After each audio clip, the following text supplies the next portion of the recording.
Hello friends, நம்ம favourite சீரியலில் அடுத்து என்ன சுவாரஸ்யமாக நடக்கிறதுன்னு பார்க்குறீங்க. நம்மளுடைய ராஜேஸ்வரி இருந்துக்கிட்டு யார் யார்கிட்ட என்னென்ன பித்தலாட்டு வேலை கேடி வேலைலாம் செஞ்சு மல்லியை வந்து சித்திரவதை பண்ணாங்க, அவங்கள எப்படியெல்லாம் கொடுமைப்படுறாங்க அப்படின்றது எல்லாத்தையுமே இன்வெஸ்டிகேஷனில் கண்டுபிடிச்சிருக்காங்க. அந்த இன்வெஸ்டிகேஷன் ஆஃபீஸர் வெண்பாவுக்கு பாதுகாப்புக்காகவும் வெண்பாவை இன்வெஸ்டிகேஷன் பண்ணுறதுக்காகவும் தான் அவங்க வீட்டுக்கு வந்தாங்க. ஆனால் அவங்க வந்ததுக்கப்புறம் நிறைய நல்லது நடந்திருக்கு, நிறைய மாற்றமும் நடக்க போகுது அப்படின்னு சொல்லிட்டு நான் நினைக்கிறேன். நீங்களும் நினைக்கிறீங்களா இல்லைன்னு தெரியல.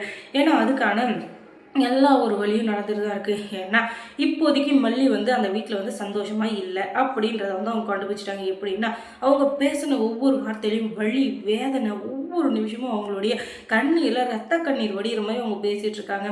இந்த வீட்டில் இருக்க யாருமே வெண்பா குட்டியை தவிர வேறு யாருமே நல்லபடியாக பேசலை. அதை வந்து கண்டுபிடிச்சிடறாங்க. அதை வந்து ஃபஸ்ட்டு ஸ்டேட்மெண்ட்டாக எழுதிட்டு அதுக்கப்புறம் ராஜேஸ்வரி நம்ம மல்லிகிட்ட எப்படி நடந்துக்கிறாங்க அப்படின்றத பற்றி அவங்க வந்து ஆராய்ச்சி பண்ணிட்டு இருக்காங்க. அதுக்கப்புறம் தான் எல்லா உண்மையும் தெரிய வருது. இந்த ராஜேஸ்வரியும் இந்த ரஜிதாவும் சேர்ந்துக்கிட்டு தான் நிறைய கேடி வேலை கில்லாடி வேலை எல்லாமே பண்ணிகிட்ருக்காங்க. விஜய்கிட்ட நல்ல பேர் வாங்குறது, இன்னொரு பக்கம் மல்லியை வந்து வீட்டை விட்டு துரத்துறதுக்கான எல்லா வேலையும் பண்ணிவிட்டு கடைசியில் நல்லவங்க வரை நாடகம் பண்ணியிருக்காங்களா, அது எல்லாத்தையும் இவங்க வந்து கண்டுபிடிக்கும் இருந்திருக்கு போல் கண்டுபிடிச்சிட்டாங்க. இப்போ என்ன பண்ணுறது, வாழ்க்கையில் எத்தனையோ பேருக்கு எத்தனையோ பிரச்சனை, ஆனால் இவங்களுக்கு ஒரு பிரச்சனை. என்னதான் இருந்தாலும் மல்லியை வந்து யாராலையும் இருக்க முடியாது. ஏன்னா மல்லி வந்து எப்போவுமே நல்லவங்களுக்கு நிறைய சோதனை வரும். ஆனால் அவங்கள கடவுள் விட்டு கொடுக்க மாட்டார்.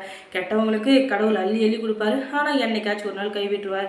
அது தெரியாமல் இந்த ராஜேஸ்வரி இதுக்கிட்டு ரொம்பவே ஆட்டாடிங்கிறா. இவ ஆட்டத்துக்கெல்லாம் ஆப்பு வைக்கிற மாதிரி தான் இப்போ இவங்க வந்திருக்காங்க. இப்போ எல்லாத்தையும் கண்டுபிடிச்சி அவங்க வந்துக்கிட்டு இது சந்திரகாந்தா மேடம் கிட்ட எல்லா உண்மையும் சொல்லணும் அப்படின்னு சொல்லிட்டு அவங்க முடிவு பண்ணியிருக்காங்க. அதுக்கு முன்னாடி விஜய் அப்படின்னு ஒருத்தர் இருக்கார் இல்லையா, அவர் வந்து இந்த வீட்டில் எப்படி நடந்துக்கிறாரு, மல்லியை எப்படி பார்த்துக்கிறாரு அப்படின்றத தெரிஞ்சுக்கணும் இல்லையா. அதுக்காக இப்போ அவங்க வந்துக்கிட்டு அடுத்ததாக விஜய் வந்து இன்னும் டீப்பாக வாட்ச் பண்ணுறாங்க.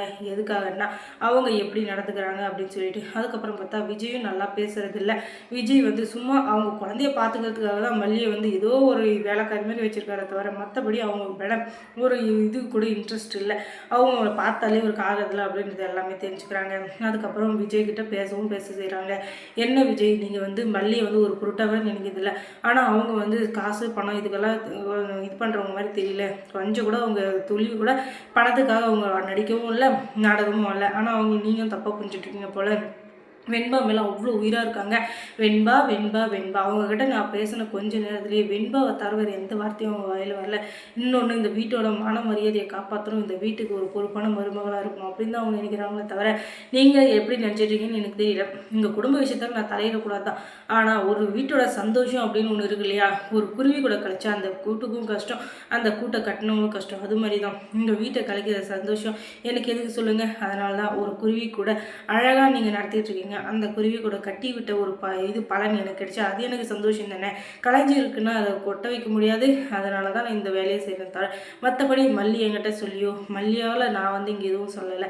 இதை நீங்கள் தெரிஞ்சுக்கிட்டாலும் நல்லது, தெரிஞ்சுக்கிறதுனாலும் நல்லது அப்படின்னு சொல்லிட்டு அமைதியாக போயிடறாங்க. அதுக்கப்புறம் ஸ்டேஷனில் போய் சந்திரகாந்தா மேடம் கிட்ட நடந்த எல்லா உண்மையும் வீடியோ ஆதாரத்தோடு காட்டுறாங்க.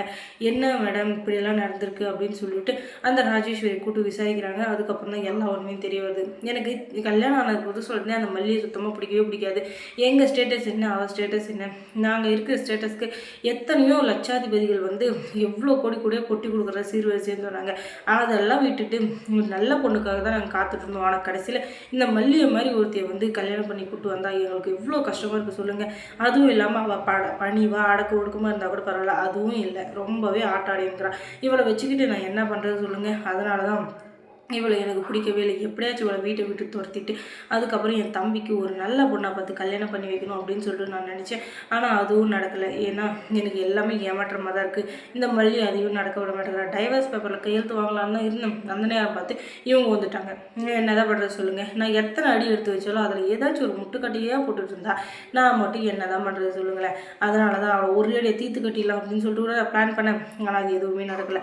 அதுக்காக நான் வந்து கைவிட்டுற மாட்டேன். எல்லாத்துமேலேயும் ஒரு அடி எடுத்து வச்சுட்டே தான் இருப்பேன் அப்படின்னு சொல்லிட்டு வாக்குமூலமே கொடுத்துட்றாங்க.